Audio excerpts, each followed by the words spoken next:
অভাবের লগে লড়াই কইরা বড় হওয়া এই দুই তরুণ কোনো বিলাসিতার লেগা রাজপথে নামেন নাই। তারা নামছিলেন মানুষের মৌলিক অধিকারের লেগা। ওয়াসিমা ছিলেন সমাজবিজ্ঞানের ছাত্র, যিনি সমাজের বৈষম্য বুঝতে চাইছিলেন। শাকিলা ছিলেন চারুকলার ছাত্র, যিনি সমাজরে সুন্দর রঙে রাঙাইতে চাইছিলেন। আজ দুইজনেরই মাথার কাছে খাড়ায়া বিলাপ করতেছেন তাগমা। পেকুয়ার কবরে যেমন ওয়াসিম ঘুমান, ভোলার বাগমারা গ্রামে তেমনি ঘুমায়া আছেন শাকিল।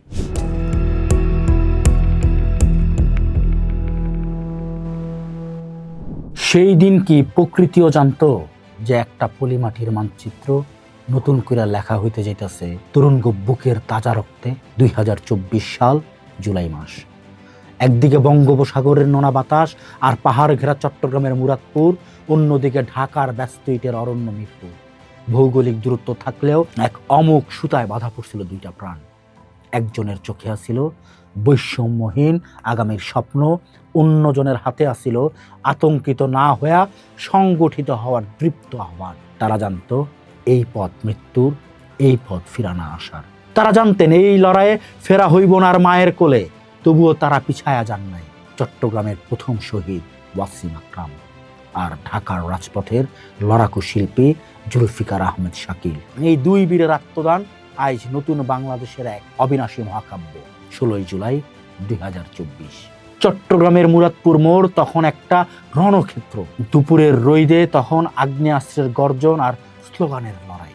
সেই মিছিলে সবার সামনে আসিল চট্টগ্রাম কলেজের সমাজ বিজ্ঞান বিভাগের মেধাবী ছাত্র ওয়াসিম আকরাম। মিছিলে যাওয়ানের মাত্র 16 ঘন্টা আগে ফেসবুকে লেখা দিছিলেন, সাধারণ শিক্ষার্থীকে পাশে আমার সংগঠন, আমি এই পরিচয় শহীদ হইতে চাই। মিছিল যখন শুরু হইল তখন তার এক উদ্দাত্ত আহ্বান ফেসবুকে, সবাই 16 শহর চলে আসেন। নিয়তির কি নিদারুণ পরিহাস। সেই দুপুরেই ঘাতকের হাতে শহীদ হইল ওয়াসিম। ওয়াসিমের রক্তে যখন মুরাদপুরের পিচঢালা পথ লাল হয়ে আছে, তখনও কেউ জানতো না এই রক্তই বয়ে আনবো চূড়ান্ত মুক্তি। চট্টগ্রাম মেডিকেল কলেজ হাসপাতালের করিডোরে যখন স্বজন হাজারি আর লাশের গন্ধ, তখন ছাত্রনেতা আব্দুল্লাল নোমানের আর্তনাদে আকাশ বাতাস বিদীর্ণ হইতাছিল। সাদা কাপড়ে মোড়ানো সেই নিথর দেহটা যখন শনাক্ত করা হইল, তখন পুরা চট্টগ্রাম স্তব্ধ হয়ে গেছিল। ওয়াসিম চলে গেছে, কিন্তু তার বর্তমানে তার মেধার স্বীকৃতি ফিরে আসছে। 9 অক্টোবর জাতীয় বিশ্ববিদ্যালয়ের ফলাফল প্রকাশিত হয়েছিল। ওয়াসিম প্রথম শ্রেণীতে উত্তীর্ণ হয়েছিল। কিন্তু সেই খুশির খবর শোনার জন্য ওয়াসিম আর বাইচা ছিল না। তার বাবা শফিউল আলম আজ প্রবাসের সুখ বিসর্জন দিয়া সারাদিন পোলার কবরের পাশে বসে থাকেন। মা জোসনা বেগম মাঝরাইতে ওয়াসিম বিরা চিৎকার করে ওঠেন। তার রক্তেই আজ চট্টগ্রামের প্রথম এলিভেটেড এক্সপ্রেসওয়ের নাম হয়েছে শহীদ ওয়াসিম আকরাম এক্সপ্রেসওয়ে। কিন্তু এক বাবার কোল হওয়ার শূন্যতাকে কোনো মুরাল বা চাকরির নিয়োগপত্র পূরণ করতে পারে? চট্টগ্রাম যখন জুলাইয়ের মাঝামাঝি উত্তাল, ঢাকার মিরপুর তখন তৈরি হইতাছিল অন্য এক ইতিহাসের লেগে। সেইখানে চারুকলার ছাত্র জুলফিকার আহমেদ শাকিল আঁকতাছিলেন এক অনাগত ভোরের ছবি। তার প্রিয় স্লোগান ছিল ডোন্ট প্যানিক, অর্গানাইজড। আতঙ্কিত হয়েও না, সংগঠিত হও।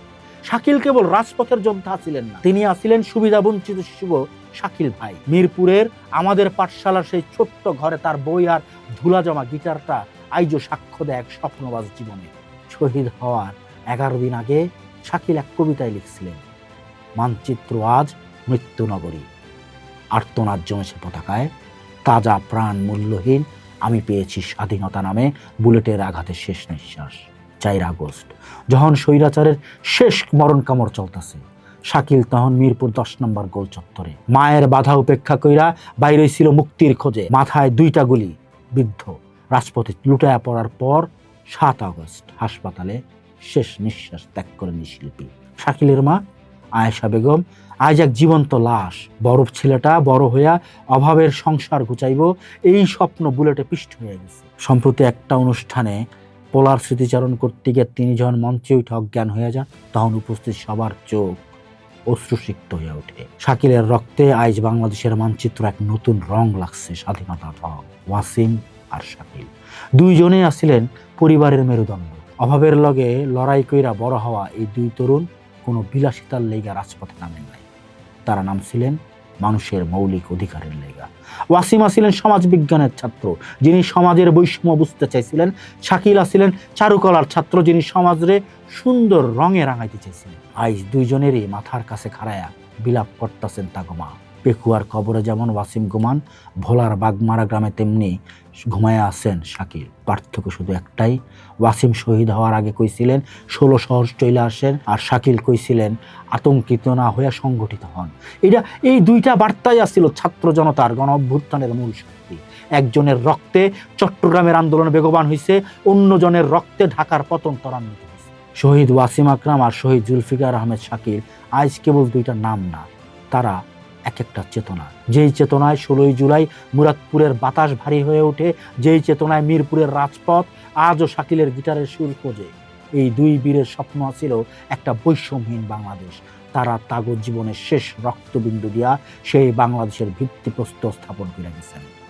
রাষ্ট্র আজ তাকে সম্মান দিতেছে, মুরাল বানাইতেছে, রাস্তা বা এক্সপ্রেসওয়ের নামকরণ করতেছে, কিন্তু শহীদের প্রকৃত সম্মান তখনই হইব যখন তাগো স্বপ্নের সেই বৈষম্যহীন সমাজ গড়ে উঠব। শফিউল আলম আর আয়েশা বেগম মতো হাজারো বাবা মায়ের চোখের পানি তখনই সার্থক হইব যখন এই দেশে আর কোনো মেধাবী প্রাণ বুলেটে পিষ্ট হইব না।